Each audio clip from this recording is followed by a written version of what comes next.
Whether we realise it or not, artificial intelligence is already ingrained in our lives. Take this smartwatch, for example. It doesn't just measure my heart rate, but how far I've walked. Alexa, turn off the lights. And that was done by AI too. The thing is, AI, well, it's actually been making our life easier for decades. Siri, find me the quickest route to work. But it's where technology is taking us that has some fearing we're about to lose control. Lord Archer, thank you for your time. Jeffrey's fine. Jeffrey, is the age of the author, has it come to an end? No! No! What do you mean, come to an end? What do you mean? Explain yourself, young man.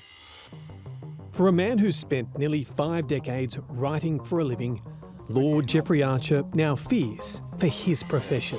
Artificial intelligence, the ability for it to write, to replicate and emulate you.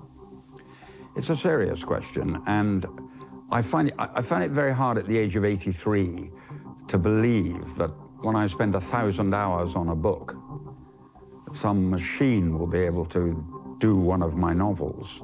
When was the last time you opened a book to do research for an assignment? I don't think never. But for another generation in another country, the age of artificial intelligence is a no-brainer.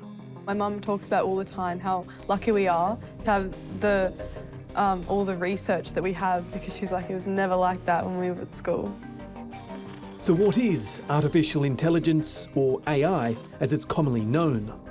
Basically, it's machines having the same cognitive abilities as the human brain, things like reading, learning and reasoning.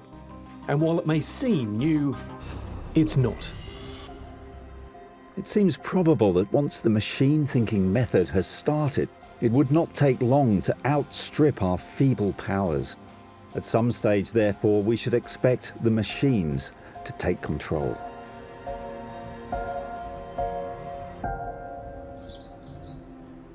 This is Bletchley Park. It was here during World War II where a team of Allied codebreakers using primitive computers cracked the Nazis' supposedly unbreakable Enigma machine, shortening the war by years and saving millions of lives. But fast forward to today, and humans face a new threat, an AI evolution said to be bigger than the atom bomb or the Industrial Revolution. This is a battle where what it means to be human is at stake. AI is not going to go away. We need to face facts. We're frightened about it at the moment because there's a lot of commentary out there about what it could do, overpower humanity, but the reality is it's not going away.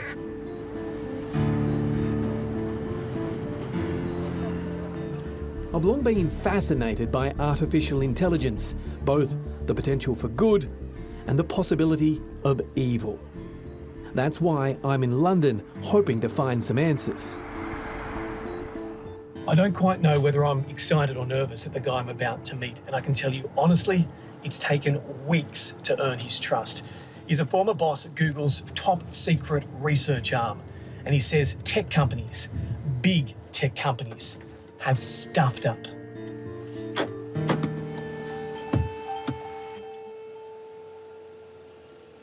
Can I ask you this, and you finish the sentence? We have created a what?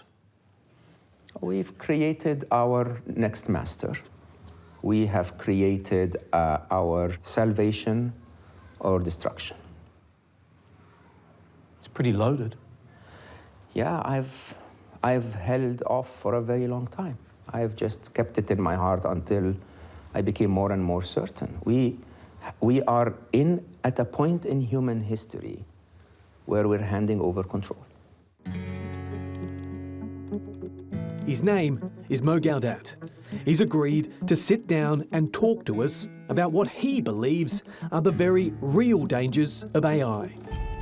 What's happening in our society today is that artificial intelligence is an arms race.